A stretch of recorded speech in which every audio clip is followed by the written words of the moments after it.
Hi friends, welcome to Sankalp study success lectures. నేను మీకు general accounting ప్రిన్సిపల్స్లోని next multiple choice questions series number 7ని explain చేస్తున్నానండి. Next ఈ సిరీస్ 6 వరకు మీకు అన్నీ అర్థమయ్యాయి అనుకుంటున్నాను. సో మీకు ఏదైనా డౌట్ ఉంటే please message me divyamam2020@gmail.com and also you can join hour Telegram channel for updates. Video updates మీకు డైలీ ఉంటాయి. అండ్ నా హంబుల్ రిక్వెస్ట్ ఏంటంటే please watch the videos and all the sessions. అంటే UPSC-EPFO ఎగ్జామ్కి రిలేటెడ్గా ఉన్నవి ఇప్పటి నుంచి చూడండి, ఎందుకంటే నెక్స్ట్ 2 monthsలో ఎగ్జామ్ ఉంది కాబట్టి. So please watch. ఎగ్జామ్ ముందే మళ్ళీ ఒక 10 days ముందు 15 days ముందు హర్రీ బర్రీగా చూడడం, ఓకేనా? ఇదంతా కూడాను మనకి నెగిటివ్ ఛాన్సెస్ అనమాట, రైట్? సో మీరు నిజంగా serious, you are very serious about UPSC-EPFO exam, please watch all the sessions, right? So without delaying here, I'm going to explain about some of the questions here. See here. First question చూడండి, salaries paid will comes under which account? Asset అకౌంటా, liabilities అకౌంటా, expenses అకౌంటా, income అకౌంటా? The simple question ఇక్కడ మనకి ఇది. Assets మనం salaries pay చేసేస్తాము, మన దగ్గర నుంచి వెళ్ళిపోతాయి ఇవి. సో ఇక్కడ మనకి ఎసెట్స్ అంటే మన దగ్గర ఉండేవి, సాలరీస్ అనేవి మనం పే చేయాల్సినవి. సో దీనివల్ల మనకి ఎసెట్ జనరేట్ అవుతుందా? కాదు. ఇట్ ఈస్ ఎ లైబిలిటీయా? No, it is an our expense, ఓకేనా? సాలరీస్ అనేవి మనకి మంత్లీ ఎక్స్పెన్సెస్ అనమాట. Okay, which of the following can have the DR as well as CR balance? Credit balance and debit balance ఉన్నది ఏది? Cash and bank both, none of the above. So మనకి bank అకౌంట్లోనే కదా credit and debit రెండు accounts maintain చేసేది, right? Simple one. So ఇక్కడ what is the answer? Bank. Because bank balance asset can have a debit balance. However in case of overdraft facility ఉన్నప్పుడు if excess amount is withdrawn then bank balance will be credit balance, okay? So ఇక్కడ ఈ credit debit దగ్గర చాలా confuse వస్తుంది. దానికి rules ఉన్నాయి. Debit what comes in, credit what goes out, debit the receiver, credit, ఇలా rules ఉన్నాయి కదా. ఆ రూల్స్ని మీరు బట్టిఫై చేయాలి, okay? Then see the third question. Goods worth 7,000 rupees were given away as a charity would be credited to. Okay, so ఇక్కడ 7,000 రూపాయలు మనం చారిటీకి ఇచ్చాము. సో అది ఎవరికి క్రెడిట్ అవుతుంది? Credited to, it credited to purchase, okay, not charity. చారిటీకి debit అవుతుంది. Because what is the rule? Debit what comes in, credit what goes out, ఓకేనా? Debit what comes in, credit what goes out. So what comes in ఇక్కడ ఎవరికి వెళ్తుంది? చారిటీకి వెళ్తుంది. So here charity దగ్గర charity account is debited and then purchase account will be credited, okay? Then if owners take goods for the personal use we should, మన owners, ఓకేనా, ఎవరైనా ఒక బిజినెస్ పెడితే ఆ ఓనర్స్ గూడ్స్ని పర్సనల్ యూజ్ కోసం తీసేస్తే దాన్ని ఏం చెప్పాను? డ్రాయింగ్స్ అకౌంట్ అని చెప్పాను, right? So drawings account debit అవుతుందా, క్రెడిట్ అవుతుందా? Debit, right? Debit drawing account and credit purchase account. So option A is the correct one. Sales అకౌంట్కి సంబంధం లేదు ఇక్కడ, స్టాక్ అకౌంట్కి సంబంధం లేదు ఇక్కడ, ఓకేనా? So you can eliminate these answers. So first మీరు ఏంటంటే గుర్తుపెట్టుకోవాలి, debit drawing account. And next is 5th one question. The account that record expenses, gains, losses అన్నీ ఏ అకౌంట్లో ఉంటాయి మనకి? Right, nominal account, the simple one. ఇది కూడా నేను మీకు క్లాసిఫికేషన్ ఆఫ్ అకౌంట్స్ చెప్పినప్పుడు మీకు ఆ లెక్చర్లో ఎక్స్ప్లెయిన్ చేశాను. అంటే పర్సనల్ అకౌంట్లో ఏముంటుంది, రియల్ అకౌంట్లో ఏముంటుంది, నామినల్ అకౌంట్లో ఏముంటుంది అని. ఏ అకౌంట్లో మనము ఎక్స్పెన్సెస్, లాస్, గెయిన్స్ గురించి మాట్లాడతామో నామినల్ అకౌంట్లో మాట్లాడతాం. అంటే లైక్ శాలరీ అకౌంట్ కానీ, ఇంట్రెస్ట్ పెయిడ్ అకౌంట్స్ కానీ, కమిషన్స్ రిసీవ్డ్ కానీ, ఇవన్నీ కూడా ఏ అకౌంట్స్ అమ్మా? Nominal accounts. పర్సనల్ అకౌంట్ ఏంటి? ఫర్ ఎగ్జాంపుల్ మీకు ఏదైనా బ్యాంక్ అకౌంట్ ఉందనుకోండి పర్సనల్గా, దాన్ని పర్సనల్ అకౌంట్ అని అంటారు. ఏదైనా ఎంటిటీస్కి సంబంధించిన అకౌంట్స్ ఉన్నాయనుకోండి వాటిని రియల్ అకౌంట్స్ అని అంటారు, ఓకేనా? ఎక్స్పెన్సెస్కి సంబంధించి, లాసెస్కి సంబంధించి, గెయిన్స్కి, రెవెన్యూకి సంబంధించిన అకౌంట్లు ఉంటే దాన్ని నామినల్ అకౌంట్ అంటారు. For example you are working in the some company, మీకు ఒక శాలరీ అకౌంట్ ఇస్తారనమాట. అంటే జస్ట్ నార్మల్గా ఎగ్జాంపుల్ చెప్తున్నాను, ఓకే? శాలరీ అకౌంట్, మీ యొక్క బ్యాంక్లో మనీ ఎవ్రీ మంత్ శాలరీ పడుతుంది కదా. So that is what? Nominal account. మీ బ్యాంక్ అకౌంట్ మీకు పర్సనల్ అకౌంటే, right? But every month business ఎవరైతే ఉన్నారో వాళ్ళ యొక్క ఎంప్లాయీస్కి శాలరీ అకౌంట్లో మనీ వేస్తారు. So that is a nominal account.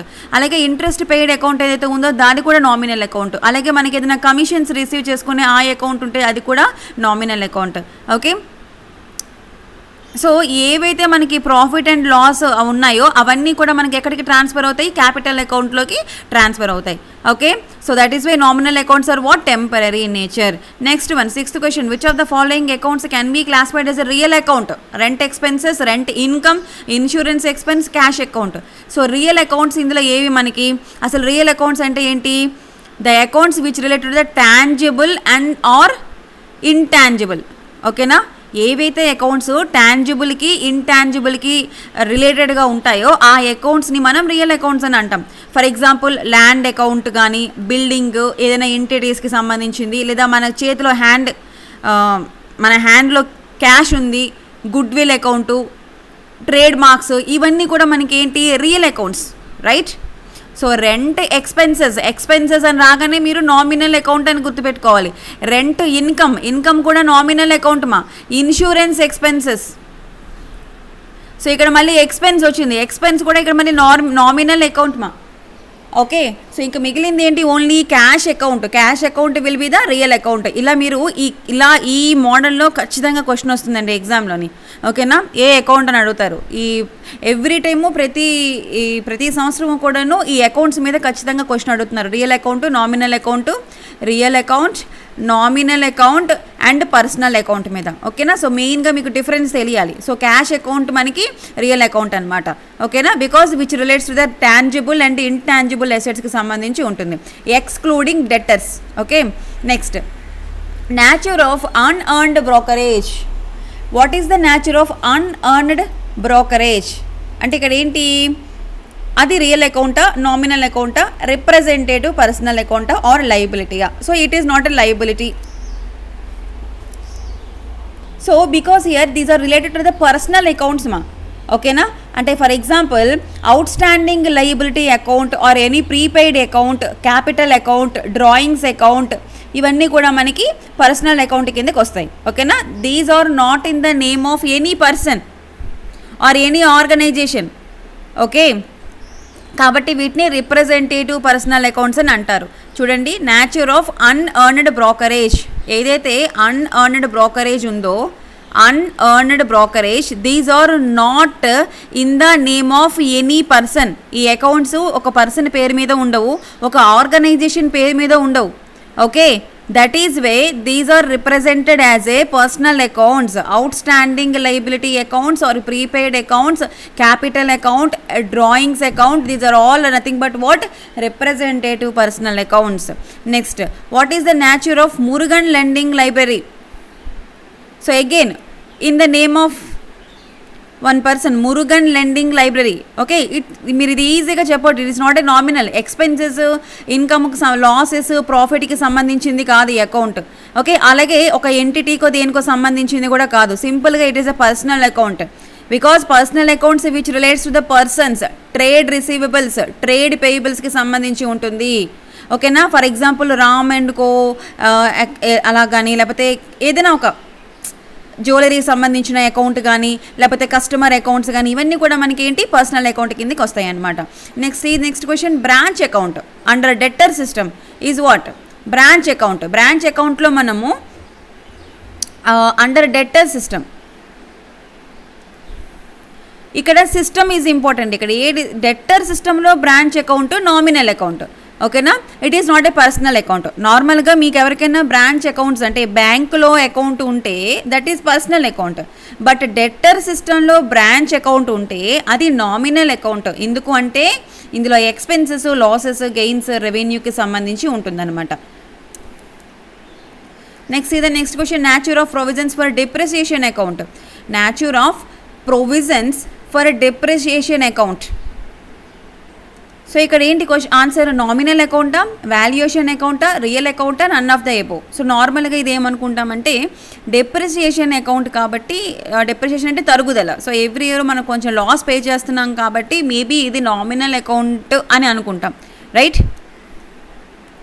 But ఇక్కడ ఇంకొకటి కీవర్డ్ మనకి ఏంటి కనబడుతుంది, వాల్యుయేషన్ అకౌంట్ అని కనబడుతుంది.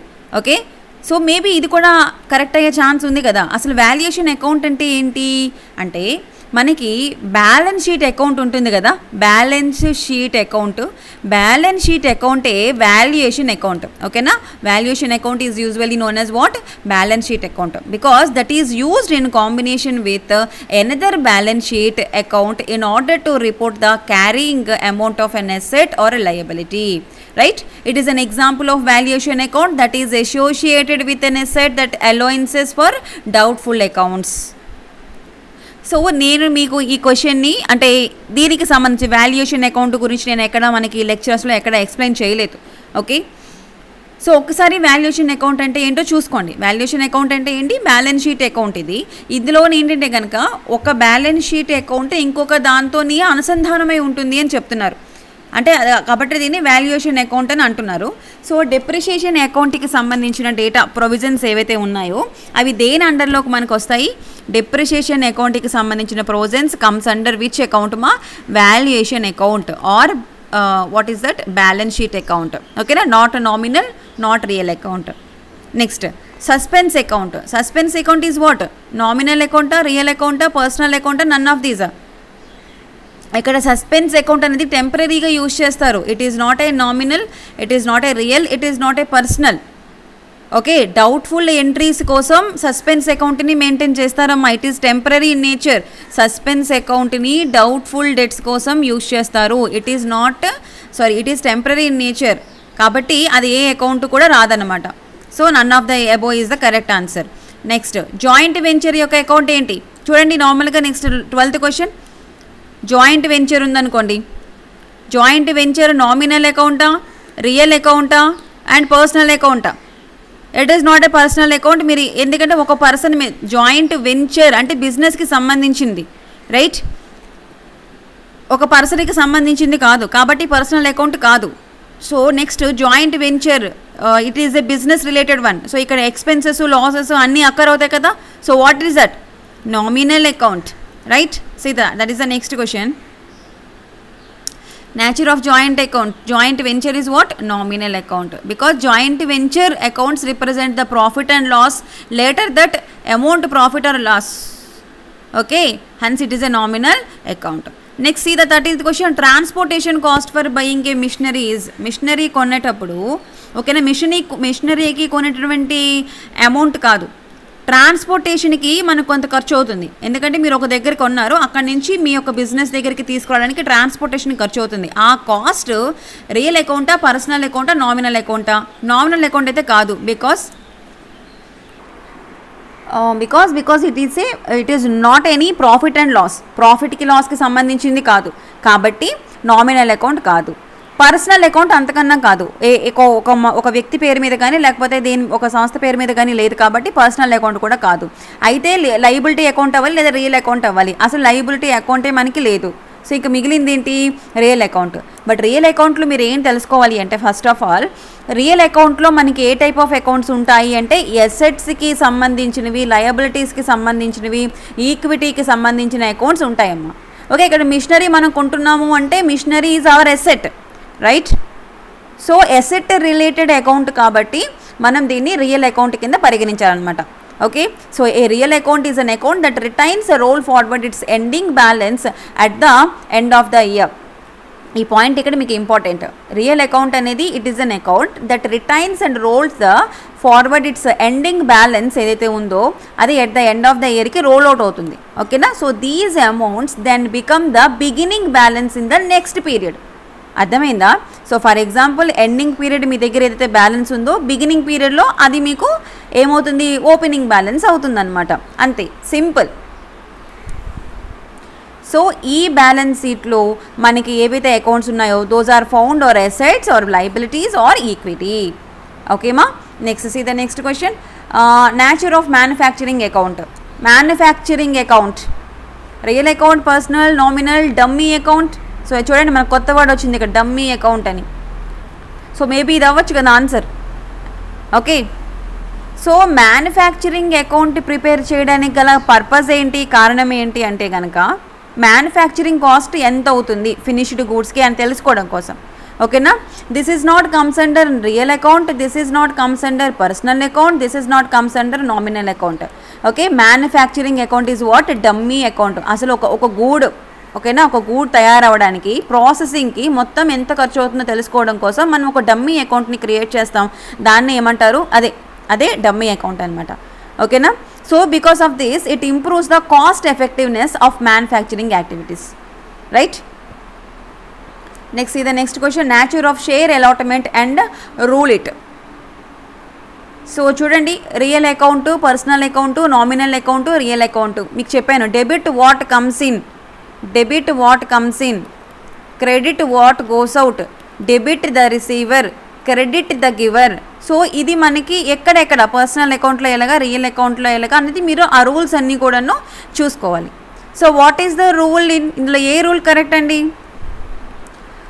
పర్సనల్ అకౌంట్లోని debit the receiver, credit the giver is the correct one. ఒక్కసారి ఆ రూల్స్ చెప్తాను చూసుకోండి. పర్సనల్ అకౌంట్, ఇక్కడ personal account, real account, nominal account. Okay, rules for debit, డెబిట్కి ఎలా ఉంటుంది పర్సనల్ అకౌంట్లో, డెబిట్ ద రిసీవర్, ఓకే రాసుకోండమ్మా, దెన్ క్రెడిట్ ద గివర్. ఓకేనా, credit the giver rule, it is rules for credit, ఇది డెబిట్. ఓకేనా, debit the receiver, credit the giver. And real అకౌంట్స్లో ఎలా ఉంటుందంటే debit what comes in, debit what comes in and credit what goes out. Okay, and see here nominal అకౌంట్లోని debit all expenses and losses, debit all expenses and losses and credit all incomes and gains.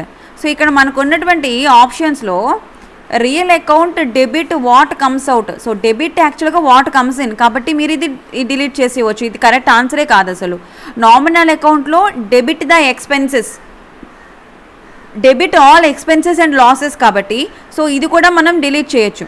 So ఇక్కడ option A కూడా కరెక్టేనండి, real account debit what comes in.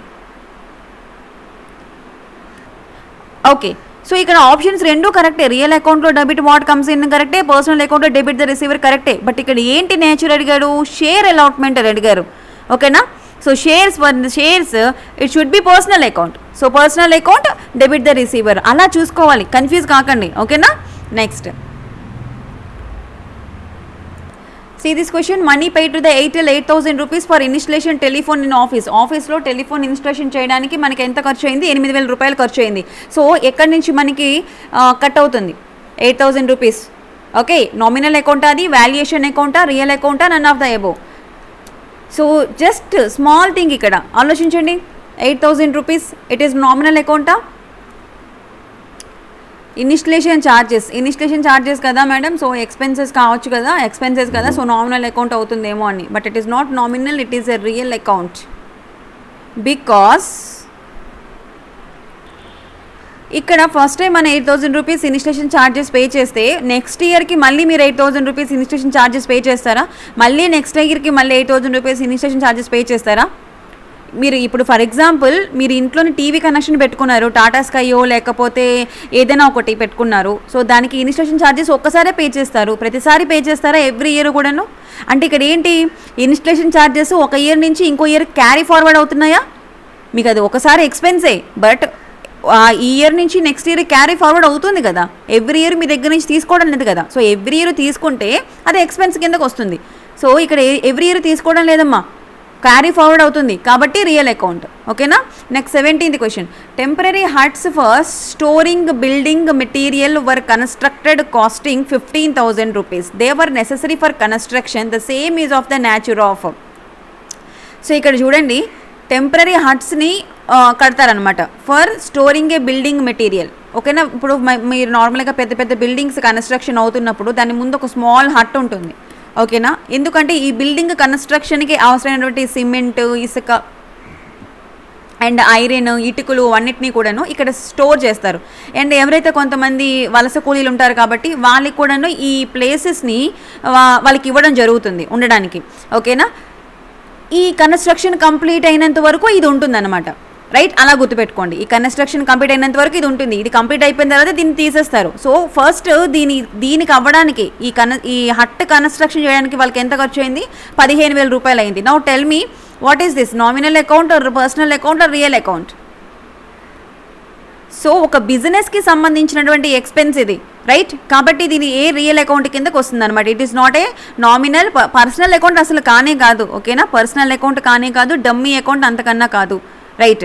So ఇక్కడ మనం ఎప్పుడైనా సరే గుర్తుపెట్టుకోండి, మీరు ఒక బిల్డింగ్ మెయింటైన్ చేయడం కోసం కానీ, లేకపోతే ఒక ఫిక్స్డ్ అసెట్ ఏర్పాటు చేసుకోవడం కానీ, వెహికల్స్ కోసం కానీ, ఎక్విప్మెంట్ కోసం కానీ, ఓకేనా, దానికి సంబంధించిన రిలేటెడ్గా మీరు ఏదైనా ఎక్స్పెన్సర్ చేస్తే అది క్యాపిటల్ ఎక్స్పెండిచర్ కిందకి వస్తుంది, రైట్? ఇక్కడ మీకు అసెట్స్, దీని కారణంగా మీకు అసెట్ రెడీ అవుతుంది కదా, ఇప్పుడు మీకు ఇది ఎక్స్పెండిచరే, కానీ ఇక్కడ మీరు దీనికి సంబంధించినటువంటి ఇక్కడ స్టోర్ చేస్తున్నారు, రైట్? సో మీకు ఒక అసెట్ అనేది తర్వాత కాలంలో అనేది ఏర్పాటు అవుతుంది. సో ఇక్కడ ఏదైతే హట్స్ తయారు చేయడానికి, అంటే హట్స్ కన్స్ట్రక్ట్ చేయడానికి 15,000 రూపాయలు ఖర్చు అయిందో, it is a part of this construction building, right? Because ఈ బిల్డింగ్ కన్స్ట్రక్షన్ పార్ట్లోనే మనకి ఈ ఖర్చు అనేది ఇన్కర్డ్ అయింది, అర్థమైందా? సో మనం ఏం చేయాలి, it should be capitalised and the cost of బిల్డింగ్లో మనము పెట్టుకోవాలన్నమాట. కాబట్టి దీన్ని మనము రియల్ అకౌంట్గా పరిగణించుకోవాలి, అర్థమైంది కదండి? It is not a nominal account. అసలు నేను మీకు ఒక లిస్ట్ ఇచ్చాను, పర్సనల్ అకౌంట్స్, రియల్ అకౌంట్స్ సంబంధించి, అలా లిస్ట్ బట్టిఫై చేయండి. అంటే నామినల్ అకౌంట్స్లో వేజెస్ అకౌంట్ అని, రెంట్ అకౌంట్ అని, interest account, salary account, bad debts account, ఇవన్నీ కూడా నామినల్ అకౌంట్స్ అని అన్నాను, ఓకేనా? ఈ ఎక్స్పెండిచర్ సంబంధించి అంటే రియల్ అకౌంట్స్లో మనకి టాంజిబుల్ అకౌంట్స్, ఇంటాంజిబుల్ అకౌంట్స్ కానీ, copy rights, good will, trade marks, franchise, అంటే ఎసెట్స్, ప్రాపర్టీస్కి సంబంధించినవన్నీ కూడా మనకి రియల్ అకౌంట్స్ కిందకి వస్తాయి. ఆ విధంగా గుర్తుపెట్టుకోండి. ఇక్కడ మనకి ఇది ఎసెట్స్కి సంబంధించింది కాబట్టి మీరు రియల్ అకౌంట్ అని అసలు బ్లైండ్గా పెట్టవచ్చు ఆన్సర్, ఓకేనా? ఇక్కడ కూడా మిషనరీకి ఇన్స్టాలేషన్ ఆఫ్ సమ్ ఎసెట్, ఇక్కడ టెలిఫోన్ అన్నది. So this is also real account, okay? So మీరు ఈజీగా చెప్పొచ్చు ఇక్కడ అది శాలరీ అకౌంటో, వేజెస్ అకౌంటో, రెంట్ అకౌంటో ఏదో కాదు ఇది, ఓకే? అలాగే మనకి పర్సనల్ అకౌంట్లోని 3 ఉంటాయి, natural personal account, artificial personal account, ఇంకా last one, third one representative personal account, ఓకేనా? ఇలా 3 రకాలు ఉంటాయి. న్యాచురల్ పర్సనల్ అకౌంట్ అంటే నార్మల్గా మన దివ్య అకౌంట్ కానీ, లేకపోతే రాజేష్ అకౌంట్ కానీ, లేకపోతే వెన్నెల అకౌంట్ కానీ, ఇలా డిఫరెంట్ పర్సన్స్ అకౌంట్స్ ఉంటాయి, వాళ్ళని న్యాచురల్ పర్సనల్ అకౌంట్స్ అని అంటారు. ఆర్టిఫిషియల్ ఎప్పుడు పర్సనల్ అకౌంట్స్ అంటే ఒక కంపెనీస్కి, ఇన్స్టిట్యూషన్స్కి సంబంధించినటువంటి అకౌంట్స్ ఉంటాయి, కంపెనీస్కి, ఇన్స్టిట్యూషన్స్కి సంబంధించిన అకౌంట్స్ ఉంటాయి, ఓకేనా? అంటే చట్టరీత్యా ఏర్పాటైనటువంటి అకౌంట్స్ అనమాట, చట్టరీత్యా ఏర్పాటైనటువంటి అకౌంట్స్, నేషనల్ కాలేజ్ అకౌంట్స్ కానీ, ఓకేనా, లయన్స్ క్లబ్ వాళ్ళకి సంబంధించిన అకౌంట్స్, ఇవన్నీ కూడా మనకి ఆర్టిఫిషియల్ పర్సనల్ అకౌంట్స్, ఓకేనా. రిప్రజెంటేటివ్ పర్సనల్ అకౌంట్స్లో insurance accounts, accrued interest accounts, వీటిని మనము పర్సనల్ రిప్రజెంటేటివ్గా పరిగణించుకోవాలన్నమాట, ఓకేనా. ఫస్ట్ మీరు ఈ క్లాసిఫికేషన్ ఆఫ్ అకౌంట్స్ని ఫస్ట్ చూడండి. నేను మీకు ఈ వీడియో పోస్ట్ చేసినప్పుడు కూడాను కింద లిస్ట్లోని ఇవ్వడం జరుగుతుంది, అండ్ ఆల్సో సజెషన్స్లో కూడా మీకు వస్తుందన్నమాట. రైట్, నెక్స్ట్ ఇది 18th question. 10,000 spent as a traveling expenses of directors on trip abroad for the purchase of capital asset. So ఇక్కడ చూడండి, మళ్ళీ క్యాపిటల్ అసెట్కి సంబంధించి కొనడం కోసం ట్రావెలింగ్ ఎక్స్పెన్సెస్కి 10,000 రూపీస్ స్పెండ్ చేశారు వాళ్ళు డైరెక్టర్స్. సో ఇక్కడ ఏంటి, ఒక అసెట్ అనేది మనకి ఏర్పాటు అవుతుంది. So it is not a personal account, ఈజీగా మీరు దీన్ని ఎలిమినేట్ చేసేయచ్చు. It is not A dummy account, ఇది కూడా చేసేయచ్చు. కానీ ఇక్కడ మీరు అసెట్ని ఎక్వైర్ చేసే దృష్టిలో, అంటే ఎక్వైర్ని అసెట్ చేసే క్రమంలో మీరు ఈ 10,000 రూపీస్ని స్పెండ్ చేస్తున్నారు, రైట్. కాబట్టి ఇది కూడా మనకి రియల్ అకౌంట్లోకే వస్తుంది అనమాట, ఓకేనా. నార్మల్గా బిజినెస్ కన్స్ట్రక్షన్ సంబంధించి అయితే అది is real account, right. It is not a nominal, ఇక్కడ ఎవరి పర్సనల్ అకౌంట్ కాదు, ఓకేనా. ఏదైనా ఒక నేమ్ ఆఫ్ పర్సన్ పేరు మీద ఉంటే ఖచ్చితంగా మీరు అది నామినల్ అని పెట్టేయాలి. So it is not a nominal. What is the answer? Real account. Okay, so what is the answer? Real account. Next ఇది next question. The credit balance of personal account shows. So personal అకౌంట్లో credit balance ఏం చూపిస్తుంది అంటే, ఇక్కడ ఏంటంటే personal account తీసుకోండి. Personal అకౌంట్లో credit balance ఓకేనా. Credit balance will shows what అంటే మనం ఎవరికి ఎంత పే చేయాలో చెప్తుంది. క్రెడిట్ బ్యాలెన్స్ అంటే మనం ఇవ్వాల్సింది. ఓకేనా, మనకి రావాల్సింది డెబిట్ బ్యాలెన్స్. అర్థమైంది కదా, పర్సనల్ అకౌంట్లో మనం వేరే వాళ్ళకి ఇవ్వాల్సింది క్రెడిట్ బ్యాలెన్స్. ఓకే, మనకి రావాల్సింది డెబిట్ బ్యాలెన్స్. సీదా. సో ఇక్కడ ఏంటి, మనకి క్యాష్ ఇన్ హ్యాండ్ కాదు, అమౌంట్ పేయబుల్, మనం పే చేయాల్సింది మనకి క్రెడిట్ బ్యాలెన్స్లో చూపిస్తుంది personal account. So the credit balance of personal account shows that amount payable by the business to others. Okay, the amount payable by the business to the others, that is credit balance, CB. ఓకేనా, debit balance అంటే ఏంటి, the personal account, the debit balance in the personal account that shows amount receivable by the business from others. ఓకేనా, so ఇదే క్వశ్చన్ని మీకు అక్కడ credit balance అని ఇచ్చారు కదా, debit balance in the personal account అని అడిగితే అమౌంట్ రిసీవబుల్ పెట్టాలి. ఓకేనా, క్రెడిట్ బ్యాలెన్స్ కాబట్టి అమౌంట్ పేయబుల్ అని పెట్టాలి.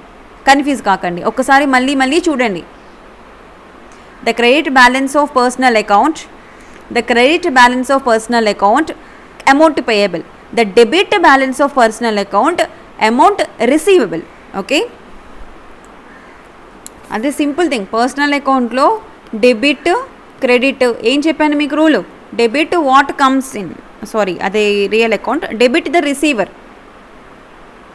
Debit the receiver and credit the giver. Okay, so నా చూసుకోండి ఇక్కడ మీకు బిజినెస్ మ్యాన్ అమౌంట్ పేయబుల్, గివరే కదా, amount payable by the business to the others, debit receiver, so receivable, అది అమౌంట్ రిసీవబుల్, అమౌంట్ పేయబుల్. ఓకేనా, next see the 20th question. Which of the following statements relating to the difference between profit and loss account and balance sheet is correct. So ఇందులో ఏ statement మనకి profit and loss account balance షీట్కి correct statement అని అడుగుతున్నారు. So see the statements carefully. ఓకేనా, profit and loss account అనేది మనకి ఏదైతే ఉందో, profit and loss account is a nominal account మా. ఓకేనా, it is not a personal account, it is not a real account. Profit and లాస్కి సంబంధించి ఎక్కడ ఉంటుంది, ప్రాఫిట్ లాస్ ఎక్స్పెన్సెస్ గెయిన్స్ అన్నీ ఎక్కడ ఉంటాయి, నామినల్ అకౌంట్లో ఉంటాయి. ఓకేనా, so income gains expenses losses ఒక బిజినెస్కి సంబంధించి అన్నీ కూడా మనము నామినల్ అకౌంట్లో పెడతాము. బ్యాలెన్స్ షీట్ ఏదైతే ఉందో, balance sheet okay, which involves real and personal account, which involves what, real and personal account. ఇది గుర్తుపెట్టుకోండి. Now see here, first question, first option ఏంటి, profit and loss account only one type of account, that is nominal account, where as balance sheet includes two types of account, real and personal account. First option correct. ఇక్కడ profit and loss prepared on the last day of financial and balance sheet is prepared for the financial year. No, option B is not the correct one. Profit and loss shown assets and liabilities. Profit and loss లోని మనకి assets liabilities కనబడతాయా, assets and liabilities ఎక్కడ ఉంటాయి, balance షీట్లో ఉంటాయి. సో option c కూడా correct కాదు. ఓకేనా, profit and loss balances are carry forward and balance sheet balance are not. So అసలు మనకి ప్రాఫిట్ అండ్ లాస్లో బ్యాలెన్స్ ఏదైతే ఉందో అది క్యారీ ఫార్వర్డ్ అవుతుందా, ఇది కూడా కరెక్ట్ కాదు. ఓకేనా, సో 3 ఆప్షన్స్ కరెక్ట్ కాదు, ఓన్లీ ఆప్షన్ ఏ కరెక్ట్. మీకు ప్రాఫిట్ అండ్ లాస్లో ఒక్క అకౌంటే ఉంటుంది, that is nominal account, and balance షీట్లో మనకి 2 అకౌంట్లు కూడా ఉంటాయమ్మా. నెక్స్ట్ ఇది next question. Substances of any transaction should be considered while recording them and not only the legal form. Is the statement which holds true for. So కొన్నిసార్లు ఇలాంటి statements వస్తారు, but not expecting ఇలాంటివి అడుగుతారని నేను అనుకోవడం లేదు ఎగ్జామ్లోని. But substances of any transaction should be considered while recording them and not only అది legal form కాదు. ఓకేనా, it is the substance of transaction. So ఇక్కడ మనకి ఏంటవుతుంది ఆన్సర్ ఆప్షన్స్లోని, అసలు ఫస్ట్ మీరు సబ్స్టెన్సెస్ ఓవర్ ఫామ్ అంటే ఏంటో తెలుసుకోవాలి. సబ్స్టెన్సెస్ ఓవర్ ఫామ్ అంటే ఏంటి అకౌంటింగ్ ప్రిన్సిపల్స్లో, it is ensures that financial statements give the complete relevant and accurate picture of the transactions and events.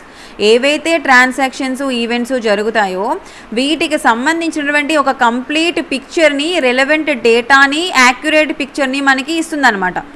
Okay, so ఒక బిజినెస్ ట్రాన్సాక్షన్స్కి సంబంధించిన అకౌంట్లో ఏవైతే ట్రాన్సాక్షన్స్ ఈవెంట్స్ ఉంటాయో, ఒక బిజినెస్కి సంబంధించి ఏవైతే ట్రాన్సాక్షన్స్ అండ్ ఈవెంట్స్ ఉంటాయో వాటి అకౌంటింగ్లోని, అది మనకి ఏంటంటే కనుక సబ్స్టెన్సెస్ ఓవర్ ఫామ్ అని అంటారు. It is not a legal form. Okay, that is what substances over form. చూడండి ఇక్కడ, in accounting business transactions and other events that measurement and reporting is for the economic impact of the event. Okay, it is not a legal one, it is not a legal form. So that is what substances over form. Disclosure కాదు. Disclosure అనేది మనం open చేయాల్సినవి accounting పాలసీస్ని disclosure. So disclosure కాదు. Okay, next is the 22nd question. The obligations of an enterprise other than owners fund are known as what? Owners fund capital అన్నది it is not a liability. Business కాన్సెప్ట్లో, business entity కాన్సెప్ట్లో లైబిలిటీయే, but నార్మల్గా ఒక ఎంటర్ప్రైజ్లో owners fund అనేది capital అనేది liability కాదు. ఓకే, సో ఓనర్స్ ఫండ్ కాకుండా ఇంకా రిమైనింగ్ ఏదైతే ఉందో ఆబ్లిగేషన్స్ అంటే మనం ఇవ్వాల్సినవి ఖచ్చితంగా లైబిలిటీసే కదా. అసెట్స్ ఎలా అవుతాయి? Owners fund here treated as a asset. Okay, capital ఇక్కడ because owners fund is a capital మా, it is a capital. Okay, the obligations of an enterprise other than owners fund are known as what? Liability. అంటే ఇక్కడ అంటే ఎవరికైనా suppliers, మనకి supply చేసిన వాళ్ళకి ఇవ్వాల్సిన అమౌంట్ కానీ, లేకపోతే బ్యాంక్ లోన్స్కి సంబంధించిన అమౌంట్ కానీ, లేకపోతే ఎవరి దగ్గర లెండర్స్ దగ్గర నుంచి తీసుకొచ్చి మనం తిరిగి ఇవ్వాలి కదా లెండర్స్కి. ఓకేనా, పెట్టుబడిదారులకి ఇవ్వాలి కదా, రైట్. సో ఇవన్నీ కూడా మనకి ఏంటంటే కనుక లైబిలిటీస్ అనమాట.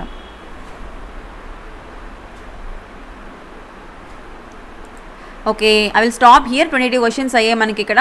నెక్స్ట్ చాప్టర్ స్టార్ట్ చేస్తాను మీకు. I hope you understand all these sessions మా. Please be careful. నేను ఈ డాక్యుమెంట్ అయిపోయిన తర్వాత మీకు టెలిగ్రామ్ ఛానల్లో పోస్ట్ చేస్తాను. ఓకేనా, నో వరీస్. సో ఇక్కడ మీరు ఒక విషయాన్ని గమనించాలి. ఆన్ అండ్ యావరేజ్గా మనకి ఒక 20 క్వశ్చన్స్ అవ్వడానికి నాకు 30 minutes టైం పడుతుంది. ఓకేనా, అంటే నేను ఎక్స్ప్లెనేషన్ చేసుకొని చెప్తున్నాను కాబట్టి నాకు 30 minutes పడుతుంది. ఇదే మీరు ఒకసారి చూసి ఆ క్వశ్చన్ మీకు అటెంప్ట్ చేయగల స్టేజ్లో ఉంటే ఆ ఒక క్వశ్చన్ మీకు చేయడానికి 1/2 minute కూడా పట్టదు ఆ ఆన్సర్ రాయడానికి. అర్థమవుతుంది కదండి. So hope you understand. నేను 30 minutes క్లాస్ చెప్పడానికి నాకు 20 క్వశ్చన్స్, అరౌండ్ 20 to 25 క్వశ్చన్స్ మీకు నేను ఎక్స్ప్లెయిన్ చేస్తున్నాను. ఓకేనా, ఒక్కొక్క క్వశ్చన్కి 1 minute 1.5 minute ఎక్స్ప్లెనేషన్ పడుతుంది. ఓకేనా, అదే నార్మల్గా మనం ఎగ్జామ్లో రాసినప్పుడు మీరు ఇప్పుడు చదివేస్తారు కాబట్టి, క్లాస్ చూసేస్తారు కాబట్టి మీకు 1/2 minute కానీ 1/2 minute కంటే తక్కువ కానీ టైం పట్టాలి ఒక క్వశ్చన్ అటెంప్ట్ చేయడానికి. ఓకేనా, సో మీరు 1 minute స్పెండ్ చేశారు అంటే ఇట్స్ వేస్ట్ ఆఫ్ టైం. అదే యూపీఎస్సీలో అలా క్యాలిక్యులేషన్స్ ఉండాలి. నెక్స్ట్ థింగ్, ఎన్ని క్వశ్చన్స్ ఉంటాయో మనం ఎక్స్పెక్ట్ చేయలేము. అంటే 300 మార్క్స్ అన్నారు కాబట్టి, సో ఇప్పుడు 120 క్వశ్చన్సే ఉంటాయా, లేకపోతే 120 క్వశ్చన్స్ కన్నా 150 అలా ఇచ్చి 2 మార్క్స్ పెడతారా ఏంటి అనేది తెలీదు. ఓకేనా, సో దేనికైనా మీరు ఫేస్ చేయడానికి రెడీగా ఉండండి, right. So do subscribe to our channel Sankalp study success. Thank you so much. Please do watch our videos.